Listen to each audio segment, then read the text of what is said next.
इनका जन्म हुआ था 13 फरवरी 1879 को हैदराबाद में। ठीक है, इन्होंने अपनी पढ़ाई करी थी यूनिवर्सिटी ऑफ मद्रास से, फिर किंग्स कॉलेज लंदन से और गिटन कॉलेज कैम्ब्रिज से। ठीक है, इनके हस्बैंड थे गोविंदराजुलु नायडू और सरोजनी नायडू इंडियन नेशनल कांग्रेस की पार्टिसिपेटर थी, कह सकते हैं, उसकी मेंबर थी।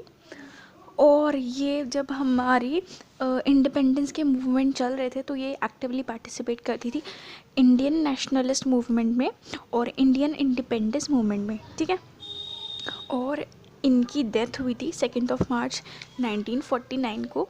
ठीक है, अब जो गिफ्ट ऑफ इंडिया है उसका पूरा कंसेप्ट ये है कि इन्होंने, आपको पता है वर्ल्ड वॉर फर्स्ट हुई थी जब, तो उस टाइम वो 1915 में हुई थी। ठीक है, तो उस टाइम पे बताऊँ क्या हुआ था, उस मतलब वर्ल्ड वॉर चल रही थी और इन्होंने पोएम लिखी है 1915 में।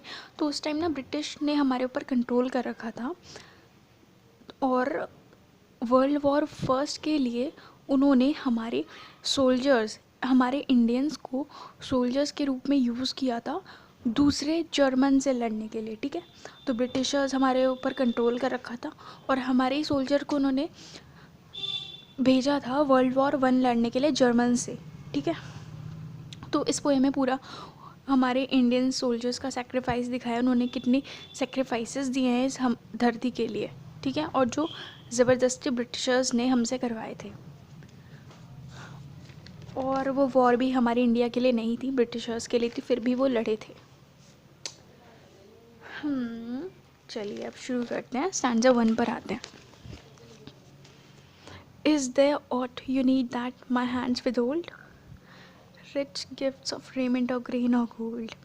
Lo, I have flung to the east and west, priceless treasures torn from my breast, and yielded the son of my stricken womb to the drum beats of duty, the sabers of doom.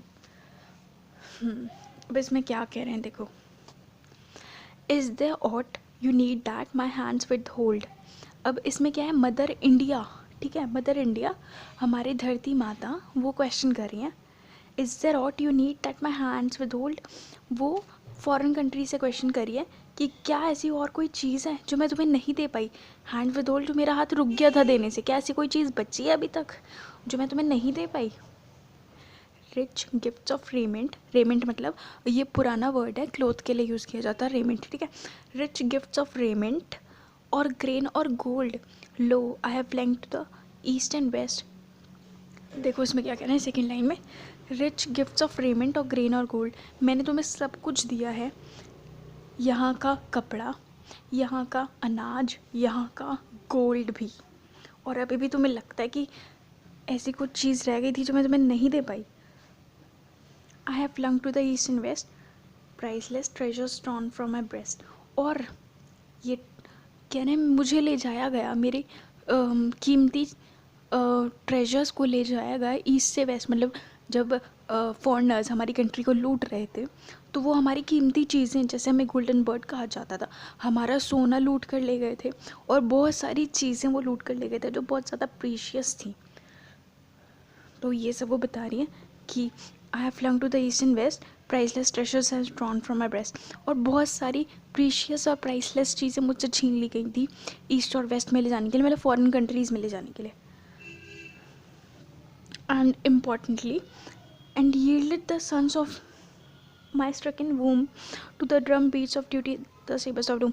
और तुमने मुझसे मेरे सन, मतलब मेरे बेटे, धरती माँ कह रही हैं कि तुमने मेरे बेटे, इस धरती के बेटे मतलब सोल्जर्स जो बन गए थे वो भी तुमने मुझसे छीन लिए। और स्ट्रिकन वूम का मतलब ये हुआ कि वूम, स्ट्रिकन वूम मतलब घायल वूम से, वो वूम घायल हो चुकी है क्योंकि तुमने मेरे बेटे मुझसे छीन लिए और उस वॉर में जाने के लिए। ठीक है, to the drum beats of beauty, the sabres of doom, और उनको उस ड्रम की बीट पर, यहाँ पोएटिक वर्ड है कि मतलब इशारे पर, ठीक है, उनके इशारे पर मेरे बेटों को जाना पड़ता है उस वॉर में लड़ने के लिए। ठीक है, तो ये सब वो बता रही हैं कि मेरे बेटे मतलब सोल्जर्स को जाना पड़ता था उनके एक इशारों पर, फॉरेनर्स के इशारों पर लड़ने के लिए। ठीक है, तो इस पूरे स्टैंजा में क्या है मदर इंडिया, धरती माता क्वेश्चन कर रही हैं फॉरेनर्स से, फॉरेन कंट्रीज से, कि क्या ऐसी कोई चीज़ थी जो मैं तुम्हें नहीं दे पाई, जो मेरा हाथ रुक गया देने से। मैंने तुम्हें गोल्ड दिया है, कपड़ा दिया है, अनाज दिया, और उससे भी इम्पोर्टेंट मैंने तुम्हें अपने बेटे दिए हैं, जो तुम्हारे एक इशारे पर वॉर में लड़ने के लिए चले जाते थे, जो डेडली वॉर होती थी।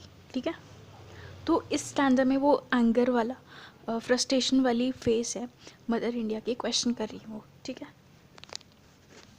चलिए अब सेकंड स्टैंडर्ड पे आते हैं। Gathered like pearls in the alien graves, silent they sleep by the Persian waves, scattered like shells on Egyptian sand. They lie with pale brave and broken hands.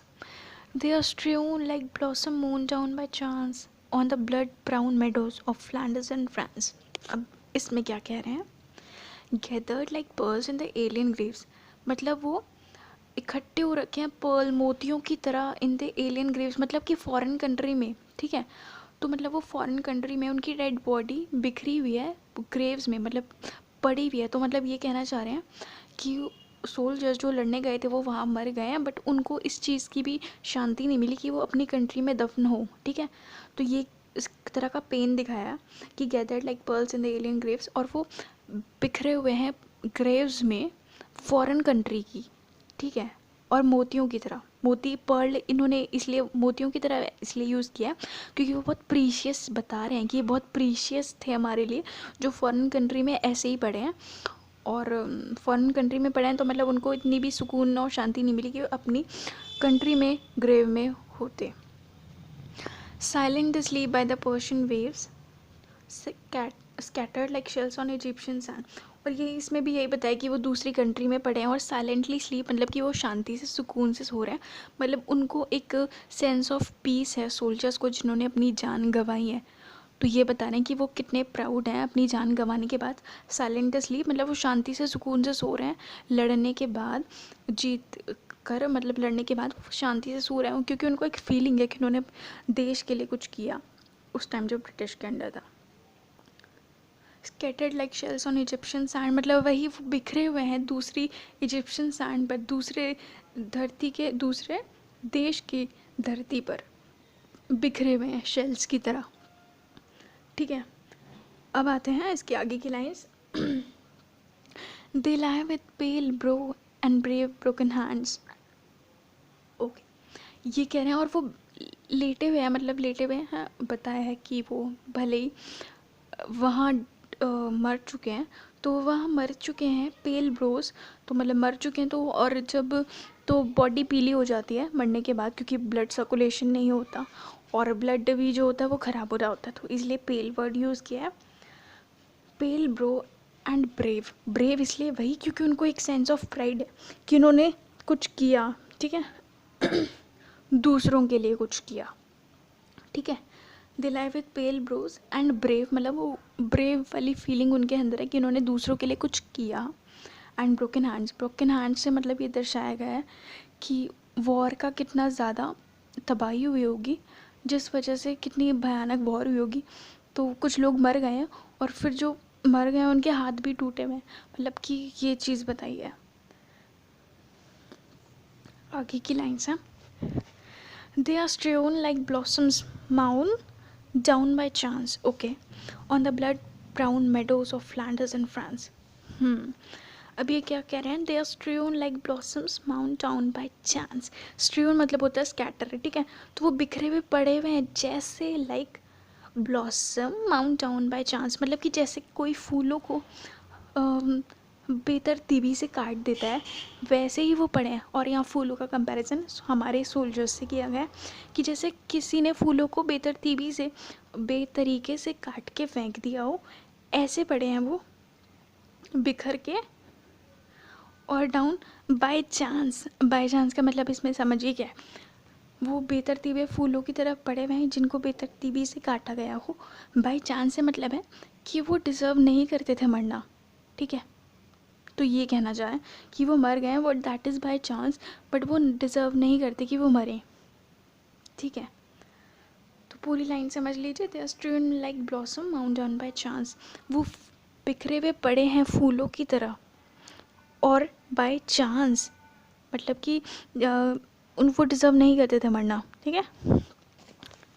On the blood brown meadows of Flanders in France, और ये कह रहे हैं blood brown meadows, यहाँ पर blood brown meadows का मतलब है एक फ्लावर से कंपेयर किया गया है जो बिल्कुल खून की तरह लाल है। तो ये कह रहे हैं कि वो खून की तरह लाल है, तो उसमें क्या मतलब निकलता है कि सोल्जर्स के खून से जो धरती वो क्या होता है सन गई है, फ्लैंडर्स एंड फ्रांस, फ्रांस की धरती और फ्लैंडर्स की धरती खून से सन गई है। और वो ऐसे पड़े हैं जैसे कोई ब्लड ब्राउन फूल हो, ब्लड ब्राउन कलर इज मेडोजस फूल, ठीक है। तो पूरा स्टैंजा समझ लीजिए एक बार में। Gathered like pearls in the alien Graves, पड़े हुए हैं बिखर के, प्रीशियस हैं बहुत, इसलिए पर्ल वुड यूज़ किया गया है। एलियन ग्रेव्स मतलब फॉरेन कंट्री के, उनको ये भी शांति नहीं मिली कि अपनी कंट्री में वो दफन हो सकें। Silent asleep by the Persian waves, scattered like shells on Egyptian sand. They lie with pale brave and broken hands. Okay. और वो बहुत शांति से सो रहे हैं पर्शियन, शांति से इसलिए क्योंकि उनको एक फीलिंग है, उन्होंने देश के लिए नहीं दूसरों के लिए कुछ किया। Scattered like shells on Egyptian sand, और बिखरे हुए दूसरे की धरती पर, दूसरे के रेत पर शेल्स की तरह। They lie with pale brows brave and broken hands, और वो पड़े हैं, एक प्राइड वाली फीलिंग है, उन्होंने दूसरे के लिए कुछ किया। और ब्रोकन हैंड मतलब उनका वॉर के वो सर्कमस्टांसेस दिखाए हैं और कि क्या क्या हालात होते हैं और क्या क्या उसके बाद की चीज़ें होती हैं। They strewn like blossom mount on by chance, और वो बिखरे हुए हैं उन फूलों की तरह जिनको बेतरतीबी से काटा जाता है। बाय चांस का मतलब कि वो डिज़र्व नहीं करते थे मरना, फिर भी।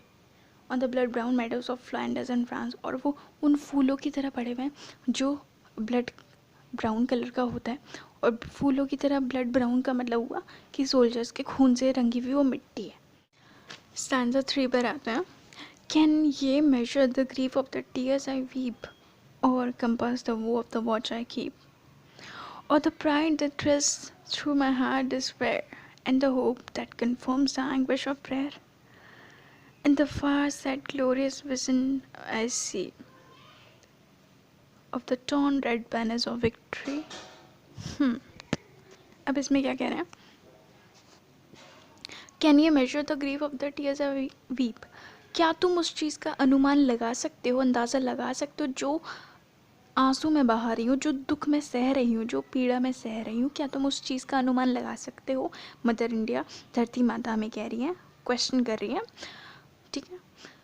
और compass the woe of the watch I keep, और उस चीज़ को तुम समझ पाओगे जो शोक, जो दुख मैं सह रही हूँ इन सब चीज़ों को देखकर। इन सब चीज़ों को मतलब वॉर को देखकर, लड़ाई को देखकर, और उसके बाद के जो सर्कमस्टांसेस होते हैं, जो हालात होते हैं, उनको देखकर क्या तुम ये समझ पाओगे मेरा दुख, मैं क्या फील करती हूँ इन सब चीज़ को देख के, मुझे कितना दुख होता है।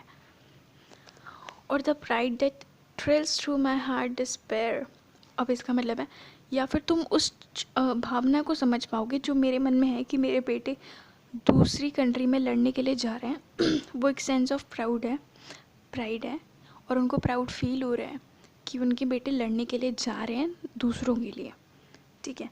And the hope that comforts the anguish of prayer, और एक होप जो मेरे इन सब चीज़ों के जो डर है मेरे मन में, बट एक होप भी है कि मेरे बेटे ठीक होंगे और ठीक सही सलामत वापस आएंगे।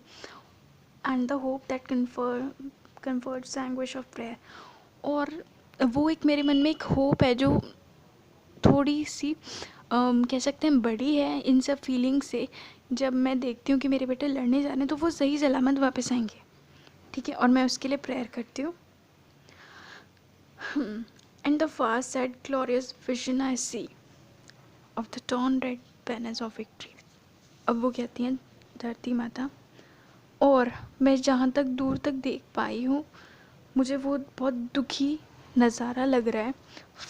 Sad glorious vision I see the torn red banners of victory, और मुझे वो बहुत दुखद नज़ारा लग रहा है जो मैं देख पा रही हूँ, क्योंकि ऐसी विक्ट्री होगी जिसके टॉर्न रेड बैनर्स होंगे, जिसकी कोई क्या कहते हैं, अंदर से खुशी नहीं होगी of the torn red banners of victory. और रेड का मतलब खून से सने हुए, ठीक ठीक है।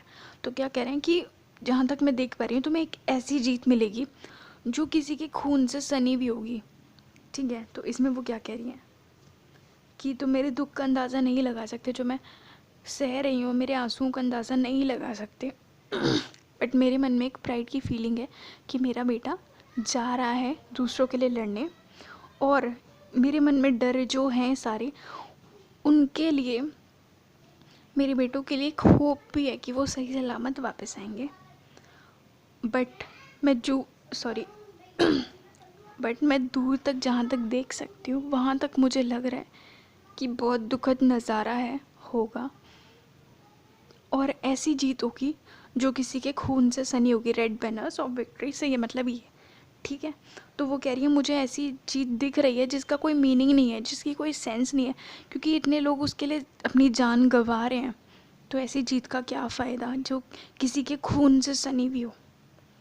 अब वो सांसा पर आते हैं। When the terror and the tumult of hate shall cease, and life be refashioned on anvils of peace, and your love shall offer memorial thanks to the comrades who fought in your dauntless ranks, and you honor the deeds of deathless ones, remember the blood of my martyred sons.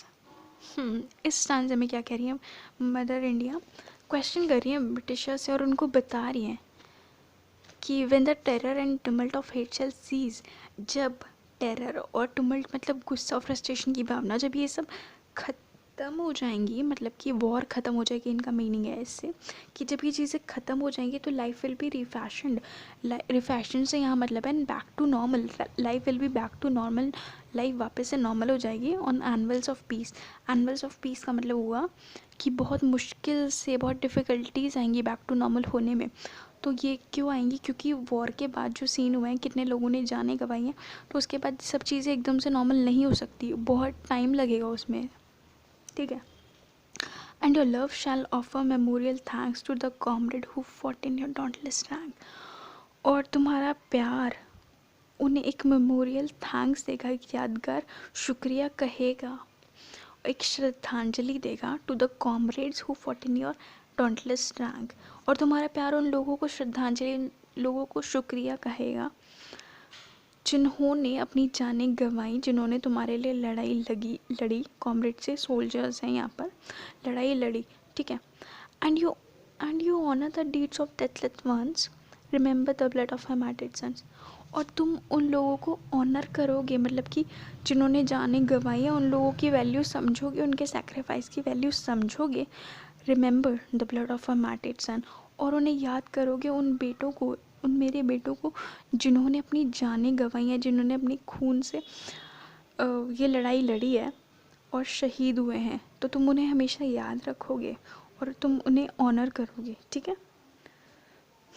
तो पूरे stanza में क्या है कि जब ये लड़ाई ख़त्म होगी, डर और फ्रस्ट्रेशन वाली जो चीज़ है, जो प्रोसेस है, जब ये ख़त्म होगी, मतलब वॉर ख़त्म होगी, तो लाइफ नॉर्मल हो जाएगी, मगर उसको नॉर्मल होने में बहुत टाइम लगेगा। और तुम्हारा लव, तुम्हारा प्यार एक श्रद्धांजलि देगा, एक थैंक यू कहेगा, एक शुक्रिया देगा उन लोगों को जिन्होंने अपनी जानें गंवाई है निडर होकर, डॉन्टलेस रैंक्स, निडर होकर।